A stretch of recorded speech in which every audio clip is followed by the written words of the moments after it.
Hello friends, आज हम समझेंगे कि जो कोड ट्रेनिंग वाली फ़ाइल होती है उसमें हमें कैसे लिखना है। तो यहाँ पर देखो, क्रियात्मक अनुसंधान मतलब इसमें दो चीज़ें लिखनी होती है। एक हमारी एक समस्या पर लिखना होता है कि हमारी कोई स्कूल में हम जा रहे हैं तो किसी तरह की कोई भी समस्या हो उस टॉपिक पर लिखना होता है। इस तरह से इतने पॉइंट इसके दिए होते हैं, इन्हीं पॉइंटों को आपको कवर करना होता है। दूसरा आपको लिखना होता है पाठ्य वस्तु का विश्लेषण करके। तो हम सबसे पहले समझेंगे क्रियात्मक अनुसंधान। क्रियात्मक अनुसंधान में वो लिखना होता है हमें कि जैसे हम कोई समस्या है, हम किसी स्कूल में जा रहे हैं, निरीक्षण कर रहे हैं या पढ़ाने जा रहे हैं, जो भी है हमारा निरीक्षण के लिए जा रहे हैं, तो हम देख रहे हैं कि वहाँ पर हमने कोई समस्या देखी है। जैसे कि यहाँ पर हमने लिखा है विद्यालय में बैठने संबंधी समस्या, और इसके अलावा कोई और समस्या भी हो सकती है, जैसे खेल के मैदान संबंधी समस्या है, पानी की टंकी की समस्या है, टॉयलेट की समस्या है, बहुत सारी समस्या हो सकती है। तो हम यहाँ पर सबसे पहले तो हमारी समस्या लिखेंगे, फिर विद्यालय का नाम लिखेंगे कि किस विद्यालय में ये समस्या है। फिर अनुसंधानकर्ता मतलब जिसने अनुसंधान किया, मतलब आपने स्वयं जाके ये निरीक्षण किया है, अनुसंधान किया है, तो अनुसंधानकर्ता में आपका नाम आएगा। उसके बाद अनुसंधान की अवधि, कितने सालों से आप ये समस्या देख रहे हैं, कितने सालों से उन बच्चों को या उन्हें जो भी है इस समस्या का सामना करना पड़ रहा है, उसका साल लिखेंगे। फिर देखेंगे कि समस्या की पृष्ठभूमि, आखिर समस्या है क्या। तो देखेंगे विद्यालय में बैठक व्यवस्था सुव्यवस्थित नहीं है, बैठने के लिए पर्याप्त बेंचें उपलब्ध नहीं हैं, जिससे छात्रों को प्रतिदिन इस समस्या का सामना करना पड़ता है। या फिर हम इस तरह से पानी की टंकी का लिखेंगे, तो लिखेंगे कि जो विद्यालय है उसमें पानी की टंकी की सुविधा नहीं है, जिससे बच्चों को प्रतिदिन इस समस्या का, पानी की समस्या का सामना करना पड़ रहा है। जो भी समस्या है, फिर है ना, फिर विचार विमर्श में हम लिखेंगे कि भाई हमने किसके साथ विचार विमर्श किया, तो शाला प्रबंधक, संचालक एवं शिक्षकों सहित अनुसंधानकर्ता के साथ समस्या पर विचार विमर्श किया गया एवं उचित समाधान खोजने का प्रयास किया गया। फिर इसके बाद निर्धारण, भाई समस्या का निर्धारण क्या हुआ, उसमें समाधान तो खोजा। फिर हम लिखेंगे विचार विमर्श के परिणाम स्वरूप यह निर्धारित किया गया कि पर्याप्त बेंचों को उपलब्ध कराया जाए। फिर देखेंगे कि समस्या का कारण क्या था। भाई ये समस्या इतने टाइम से है तो इसका कारण भी तो होगा, तो लिखेंगे कारण यहाँ पर कि इस समस्या का कारण धन की कमी है, शाला की आर्थिक स्थिति ठीक न होने के कारण समाधान में विलम्ब हो रहा है। भाई होता है, बजट नहीं बन पाता है तो नई बेंचें नहीं उपलब्ध कराई जा सकती है। फिर देखेंगे कार्य प्रस्ताव। कार्य प्रस्ताव विद्यालय संचालक के सम्मुख यह प्रस्ताव रखा गया। फिर परिकल्पना का निर्माण क्या है, समस्या के समाधान के लिए परिकल्पना का निर्माण किया। फिर सूचना एकत्र करने की विधियाँ क्या थी, स्वयं निरीक्षण द्वारा की, विद्यार्थियों के मध्य वार्तालाप के द्वारा की गई। योजना का क्रियान्वयन देखेंगे कि तो समाधान के लिए बनाई गई योजना का विधिवत एवं समय पर क्रियान्वयन किया गया। फिर देखेंगे योजना का क्या परिणाम निकला, तो योजना के परिणाम स्वरूप विद्यालय की बैठक व्यवस्था संबंधी समस्या का निराकरण किया गया, निवारण किया गया। इस तरह से लिख सकते। फिर लिखेंगे अनुसंधान का परिणाम क्या हुआ। फिर अनुसंधान के परिणाम स्वरूप विद्यालय की बैठक व्यवस्था संबंधी समस्या उजागर किया गया तथा उसका निवारण भी किया गया। अतः अंत में क्या हुआ, अंत में विद्यालय में छात्रों के लिए उचित बैठक व्यवस्था का प्रबंध कराया गया, जिससे अब उन्हें किसी भी समस्या का सामना नहीं करना पड़ता है। तो ये लास्ट में परिणाम हुआ। इस तरह से हम किसी भी समस्या को लेकर इस तरह के टॉपिक पॉइंट टू पॉइंट उसको लिख सकते हैं। फिर हम देखेंगे अब यहाँ पर हमें करनी है पाठ्य पुस्तक का विश्लेषण। पाठ्य पुस्तक का विश्लेषण में सबसे पहले तो हम थोड़ा सा पाठ्य पुस्तक के विश्लेषण में पाठ्य पुस्तक के बारे में लिख लेते हैं, या उसका अर्थ लिखेंगे कि भाई विश्लेषण की आवश्यकता क्यों होती है, थोड़ा सा उसके बारे में लिख लेंगे। पाठ्य पुस्तक की कुछ परिभाषाएं ले लेंगे हम। फिर हम अपना विश्लेषण कार्य करेंगे। यहाँ पर आप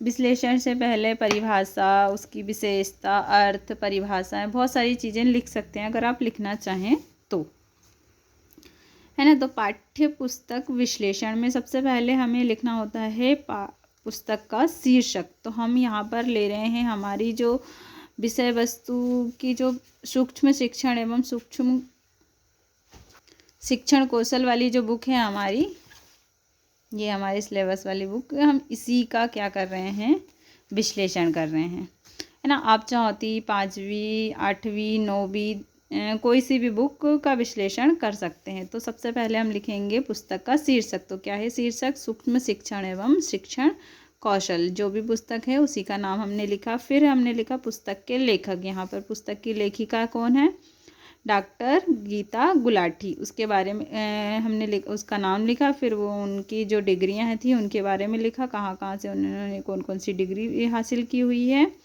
और वो कहाँ पर कार्यरत थी, थोड़ा सा उनके बारे में डिटेल लिख दिए। फिर लिखेंगे पुस्तक के संपादक। तो यहाँ पर संपादक के बारे में लिखेंगे। फिर ये सारी डिटेल आपको बुक में मिल जाएगी।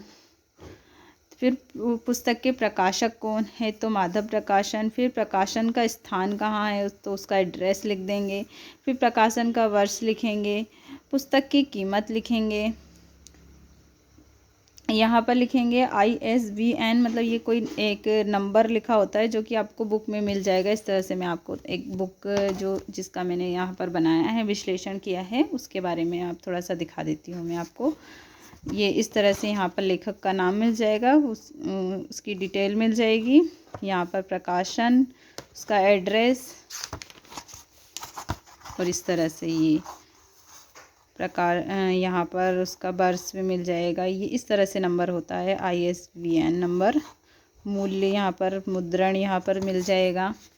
और इसमें कुछ चीज़ें पीछे भी होती है, जैसे कि ये पुस्तक का परिचय जो है, ये सारी चीज़ें यहाँ पर आपको यहाँ पर भी बुक में भी मिल जाएगी। तो इस तरह से हर एक बुक में ये डिटेल्स होती हैं। तो आप अगर चाहें तो दूसरी बुक का भी आप इस तरह से विश्लेषण कर सकते हैं। बस लिखना किस तरह से, यहाँ पर सबसे पहले आपने शीर्षक लिखा, पुस्तक के लेखक का लिखा, पुस्तक के संपादक, पुस्तक के प्रकाशक, फिर लिखेंगे प्रकाशन का स्थान, प्रकाशन का वर्ष, पुस्तक की कीमत, फिर लिखेंगे यहाँ पर ये नंबर लिखेंगे। फिर आगे बढ़ेंगे तो हम लिखेंगे पृष्ठों की संख्या, कितने इसमें पेज है। फिर प्रस्तावना या परिचय, ये आपको बुक में मिल जाएगा, या फिर अगर बुक में नहीं है तो फिर आपको खुद से ही आपको लिखना होगा। तो जिस पुस्तक का मैंने किया तो मुझे तो उसी में मिल गया था। तो आप इसे वीडियो को रोक के ये लिख लीजिएगा।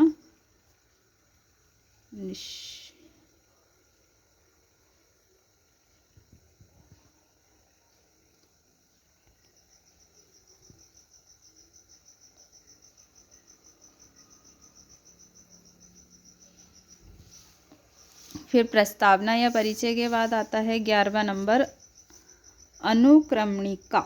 अनुक्रमणिका क्या होती है, ये देखो इसके बारे में थोड़ा सा मैंने डिटेल भी लिख दी है कि किसी ग्रंथ या किसी अन्य कृति में आए हुए प्रमुख शब्दों को वर्ण क्रम में या किसी अन्य क्रम में सजाकर कर लीजिए निर्मित सूची को अनुक्रमणिका कहते हैं। जैसे कि हम आपने देखा होगा पीछे कभी कभी डिक्शनरी रहती है, हिंदी की कोई बुक रहती है, तो वो डिक्शनरी उसकी अनुक्रमणिका कहलाएगी। या फिर उसकी जो पाठ्य वस्तु रहती है सामने, वह क्या कहलाती है, उसकी अनुक्रमणिका कहलाती है।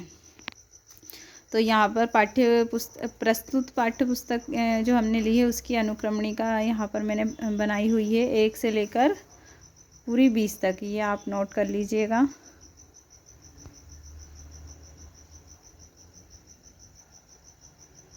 आप जिस भी पुस्तक के बनाना चाहते हैं, विश्लेषण करना चाहते हैं, उसमें अनुक्रमणिका में वो लिखिएगा जो पाठ उसमें हैं, जितने पाठ हैं उसमें 10-15 जो भी पाठ हैं उनके नाम यहाँ पर नोट कर लीजिएगा। वही उसकी अनुक्रमणिका कहलाती है, जिसे हम विषय सूची भी कहते हैं। फिर उसके बाद आता है पुस्तक का विवरण। तो पुस्तक के विवरण में आपको सबसे पहले तो ये लिखना होता है कि कागज़ की गुणवत्ता कैसी है, आवरण पृष्ठ कैसा है, फिर यहाँ पर सामग्रियों के बारे में सारी चीज़ें इस तरह से, छपाई कैसी है। तो यहाँ पर पहले मैं पढ़ते हुए आगे बढ़ती हूँ कि कागज़ की गुणवत्ता। तो गुणवत्ता के बारे में हमने क्या लिखा यहाँ पर कि पाठ्यपुस्तक सूक्ष्म शिक्षण एवं शिक्षण कौशल के सभी पृष्ठ कैसे हैं, उत्तम गुणवत्ता वाले हैं। पुस्तक के मुख्य पृष्ठ की उच्च गुणवत्ता है। फिर आवरण पृष्ठ देखेंगे कि आवरण पृष्ठ उच्च गुणवत्ता वाला, या अगर आप किसी और पुस्तक का विश्लेषण कर रहे हैं, आपको ऐसा लगता है कि उसके पृष्ठ कमज़ोर हैं, तो आप लिख सकते हैं यहाँ पर कि उसके पृष्ठ कमज़ोर पाए गए हैं, है ना। फिर यहाँ पर हमने आवरण पृष्ठ देखा कि कुछ सुंदर रंगों का समावेश किया गया जिससे पुस्तक आकर्षक दिखाई दे रही है। आवरण पृष्ठ पर पुस्तक का नाम तथा अंतिम पृष्ठ पर पुस्तक का मूल्य अंकित है जिससे विद्यार्थियों को सुविधा मिलती है। देखो, अंतिम नाम से हमें ये सुविधा मिल रही है कि हम भाई किस विषय की पुस्तक है, और मूल्य से हमें ये भी पता चल रहा है कि कितना इसका मूल्य है। और ये सुंदर दिखाई दे रही है, तो मैंने आपको अभी दिखाई ही दी कितनी सुंदर दिखाई दे रही है। फिर सामग्रियों की प्रासंगिकता, तो यहाँ देखेंगे कि पाठ्य पुस्तक में उचित उदाहरण, चार्ट आदि का प्रयोग किया गया जिससे समझने में आसानी हुई है। फिर सामग्री के बाद हम फिर देखेंगे कि किताब की छपाई कैसी रही। तो किताब की छपाई उचित ढंग से की गई, कठिन शब्दों का प्रयोग किया गया, अक्षरों का आकार तो उचित था, है ना। जहाँ पर आपको ऐसा लगे कि भाई काफ़ी छोटे शब्द हैं या काफ़ी बड़े शब्द हैं, तो आप वहाँ पर भी लिख सकते हैं आकार के बारे में। जिल्द मतलब उसकी मोटाई कैसी है, किताब की मोटाई पाठ्य वस्तु के अनुरूप है। फिर लिखेंगे तालिका, आंकड़े और चित्र रेखांकन, तो लिखेंगे उसके बारे में भी लिखेंगे। यदि तालिका उसमें है, आंकड़े उसमें है, चित्र है, तो उनके बारे में हम यहाँ पर लिखेंगे। तो पाठ्यपुस्तक में हमने जो पुस्तक का विश्लेषण किया उसमें तालिका, आंकड़े और रेखांकन का तो समुचित प्रयोग किया गया। पुस्तक में चित्रों का कोई समावेश नहीं पाया गया। अगर चित्र नहीं है तो आप लिख दीजिए कोई चित्र नहीं है, या फिर आप छोटे बच्चों की पुस्तक का विश्लेषण कर रहे हैं तो उसमें बहुत सारे चित्र होते हैं, तालिका वगैरह ऐसा कुछ नहीं होता है, तो आप लिख दीजिएगा उसमें कि तालिका का प्रयोग नहीं किया गया और चित्रों का समुचित प्रयोग किया गया जिससे विद्यार्थी को समझने में आसानी होती है। फिर उसके बाद गतिविधियों और कार्य का विवरण देखेंगे। तो पाठ्यपुस्तक की गतिविधियाँ एक कार्य एवं कार्य आएगा यहाँ पर, एवं कार्य सभी पाठ्य के अनुरूप है, शिक्षा के स्तर का है, विवरण ना ज़्यादा छोटा ना ज़्यादा लंबा है। फिर देखेंगे फ़ॉन्ट साइज जो होता है वो कैसा है, फ़ॉन्ट आकार छोटा है, जो आकार है वो क्या है, उसका लिखावट में छोटा है, परंतु विद्यार्थी की उम्र के हिसाब से सही है। भाई छोटे बच्चे अगर रहते हैं तो उन्हें कैसा चाहिए, बड़े बड़े अक्षर होना चाहिए, तो उन्हें साफ साफ दिखाई देता है। लेकिन अगर हम बड़े हो गए हैं, बड़ी क्लास के हैं, तो फिर छोटे छोटे शब्दों को हम आसानी से पढ़ लेते हैं, कोई दिक्कत नहीं होती है। तो अगर आप इस चीज़ का ध्यान रखिएगा कि छोटी कक्षा है तो आपको फ़ॉन्ट साइज़ आपका बड़ा होना चाहिए तो ही उचित है, और अगर बड़ी कक्षा है तो छोटा साइज भी आपका चल जाएगा। फिर देखेंगे मुख्य पृष्ठ का फ़ॉन्ट साइज बड़ा है और रंगीन होने की वजह से आकर्षक भी है। फिर लिखेंगे हम, इसके बाद आता है हमारा लेखन शैली और किताब की भाषा। तो यहाँ पर लेखन शैली किस तरह की है वो लिखेंगे, किताब की भाषा कैसी है, कठिन शब्दों का प्रयोग हुआ है या नहीं। तो यहाँ पर मैंने देखा इस बुक को जैसे ही मैंने पढ़ा तो मुझे कहीं कहीं कुछ शब्द ऐसे कठिन नज़र आए, तो मैंने क्या यहाँ पर लिखा है कि कहीं कहीं कठिन शब्दों का प्रयोग किया गया। जैसे लेखन में इस बात का ध्यान रखा गया कि विद्यार्थी आसानी से समझ सके, परंतु कहीं कहीं कठिन शब्दों का प्रयोग किया गया होता है। हमारी बुक में कहीं कहीं बहुत सारे ऐसे कठिन शब्द आ जाते हैं जिनका अर्थ हमें समझने में काफ़ी परेशानी होती है, कभी कभी सर्च भी करना पड़ जाता है। तो अगर इस तरह के शब्दों का उसमें प्रयोग है तो आप लिख सकते हैं। फिर यहाँ देखेंगे प्रत्येक पाठ के अंत में गतिविधियों हेतु वस्तुनिष्ठ प्रश्न दिए हैं। यहाँ पर जो बुक का विश्लेषण किया उसमें यहाँ पर इस तरह के प्रश्न, दीर्घोत्तरी प्रश्न भी दिए गए हैं जिससे छात्रों को समझने में आसानी होती है। फिर तालिका एवं उचित उदाहरण का द्वारा समझाने का प्रयास किया गया जिससे समझने में आसानी होती है। पाठ्य वस्तु जो छात्रों की योग्यता के अनुरूप थी तथा उन्हें और अधिक योग बनाने में सक्षम है।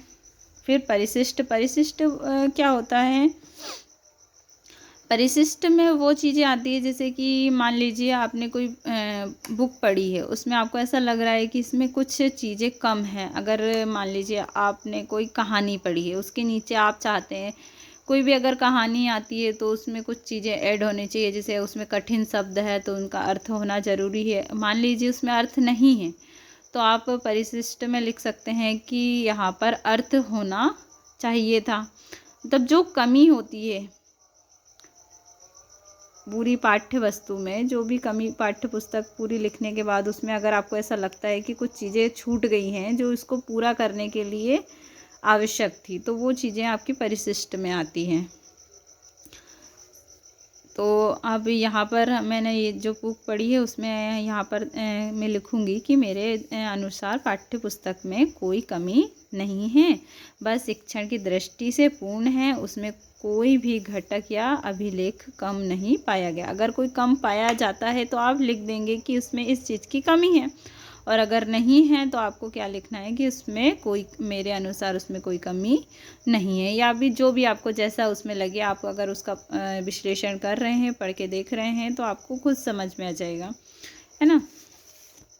फिर यहाँ पर देखते हैं ग्रंथ सूची। ग्रंथ सूची वो होती है, ग्रंथ सूची उसको बोलते हैं, जैसे कि कोई भी बुक लिख रहे हैं तो उसमें किस किस ग्रंथों का यूज़ किया है। मान लो लेखिका जो हमारी गीता गुलाटी है, उन्होंने ये जो पुस्तक लिखी है, उस पुस्तक को लिखने में उन्होंने किन किन पुस्तकों की हेल्प ली है, कि कहाँ कहाँ से उन्होंने जो आंकड़े हैं उनको एकत्रित किया है, किस किस पुस्तक को पढ़ के उन प्रेरणा ली है। कुछ कुछ चीज़ें हम कहीं कहीं से सीखते हैं ना, जैसे कि हम कुछ लिख रहे हैं, जैसे मैंने ही यहाँ पर ये लिखा, तो मैंने जहाँ जहाँ से आंकड़े एकत्रित किए हैं वो क्या होती है, मेरी ग्रंथ सूची कहलाएगी, है ना। हम कोई भी टॉपिक लिख रहे हैं तो हम कहाँ कहाँ से ज्ञान एकत्रित कर रहे हैं, किस किस पुस्तक की हेल्प ले रहे हैं, वो सारी पुस्तकें क्या कहलाती है, ग्रंथ सूची कहलाती है। तो यहाँ पर इसकी ग्रंथ सूची मैंने आपको दी हुई है, ये आप लिख लीजिएगा।